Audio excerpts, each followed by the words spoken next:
கோவையில் நண்பர்களுடன் பேசிக் கொண்டிருந்த சிறுவன் தெருநாய் ஒன்று கடிக்கும் சிசிடிவி காட்சிகள் அதிர்ச்சியை ஏற்படுத்தியுள்ளது.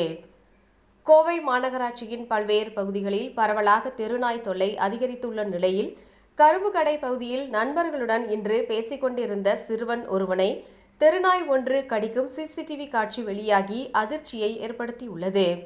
கோவை மாநகராட்சிக்கு உட்பட்ட பகுதிகளில் தெருநாய் தொல்லை அதிகரித்து காணப்பட்டு வரும் நிலையில் அது குறித்து மாமன்ற கூட்டங்களில் கவுன்சிலர்கள் தொடர் குற்றச்சாட்டுகளையும் முன்வைத்து வருகின்றனர்.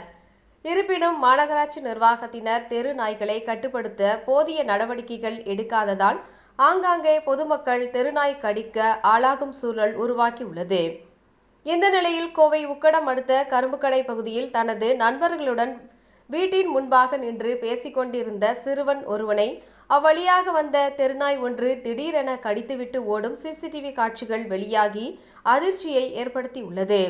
நாய் கடித்ததால் காலில் காயம் ஏற்பட்டு சிறுவனுக்கு சிகிச்சை அளிக்கப்பட்டு வரும் சூழலில் அதிகரித்து வரும் தெரு நாய்களை கட்டுப்படுத்த வேண்டும் எனவும் தெருநாய் பெருக்கத்தை கட்டுப்படுத்த நாய் கருத்தடை மையத்தை கால்நடை மருத்துவமனைக்கு இடமாற்றம் செய்ய வேண்டும் எனவும் அந்த பகுதி பொதுமக்கள் வலியுறுத்தியுள்ளனர்.